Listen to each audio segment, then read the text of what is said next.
Today we are back in the garage and we are back working on the srt10, and what we are installing today is one of these guys right here, a battery relocation kit from JMB Performance, which puts the battery from right here under the hood back here in the wheel well. What we're gonna first start with is taking the battery out from the stock location and getting the battery tray out of it, and then we are going to start installing this battery tray and start running some cables, redoing some cables, and I'll show you guys along the way what we're doing and how we are doing it. So let's get this battery out and the stock battery tray out.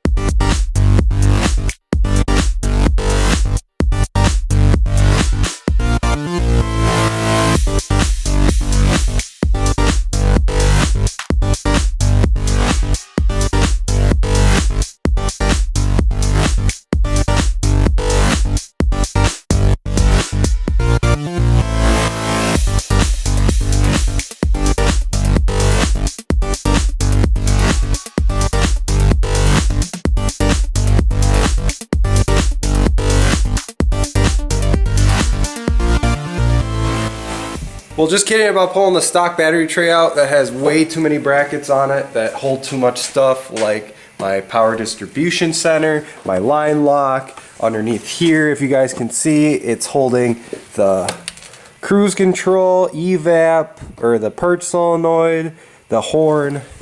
There's just way too much stuff it's holding, so that's gonna have to stay in there just without a battery.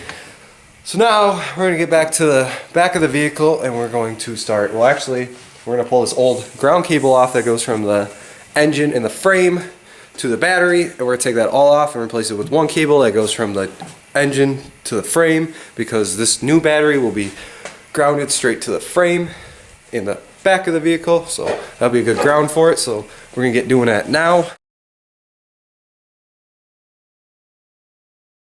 Alright, little update guys, we got the battery box out. We built one little bracket to hold the ABS module over there, and now we're building this bracket right here to help support the power distribution center and to mount the cruise control. We mounted a couple things under here.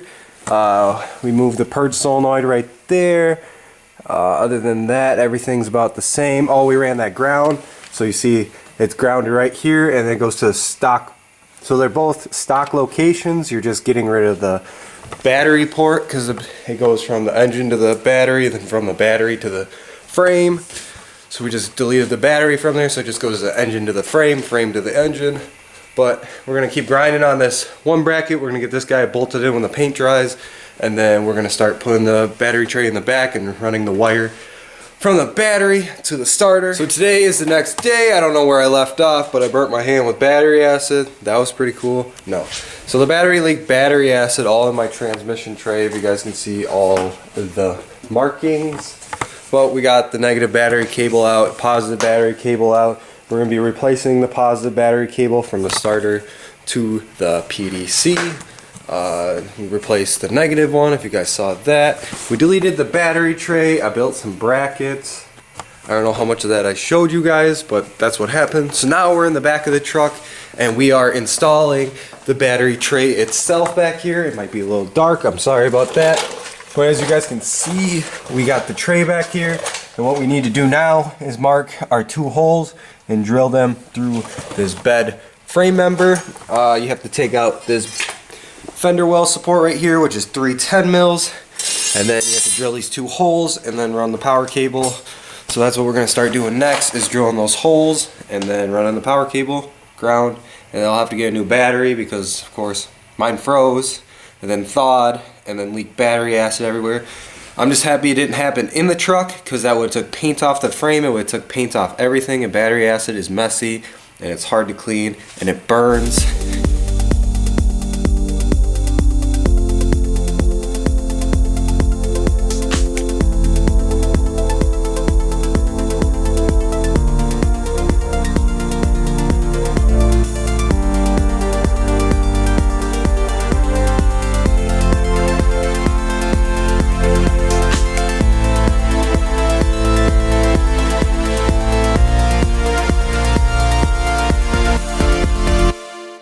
Then after you get those 2 little bolt holes drilled, you can bolt your battery box in, which I'm about to do right now.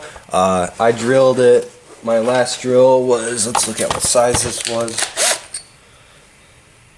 7/16, which fit the bolts perfectly.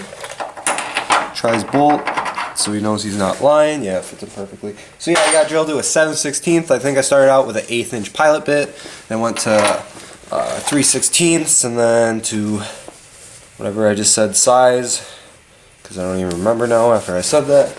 So yeah, we're gonna get that bolted in, and then I think we'll run the power wires. I won't be able to put battery in it right now because I don't have a battery, but yeah. Alright, so we got our new power cable made and ran, which you guys can see right here in the black sheathing, and then it's got the heat wrap on it. I will be moving those wires away from the exhaust more with zip ties, and I will be getting a heat wrap for the big red wire. Right now it's just hanging. Don't judge because I don't even have a battery right now, so that'll get all wrapped up. I want to remove the tank and I want to run the wire along the frame with the fuel lines, because yes, we are putting a brand new fuel cell into it and twin Walbro 255s and making a return style fuel system with an air motive boost regulated fuel pressure regulator.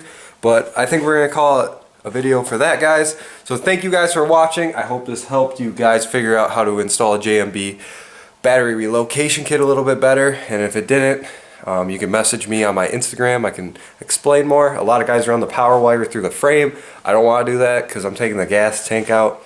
I'm just going to run it along the frame right there.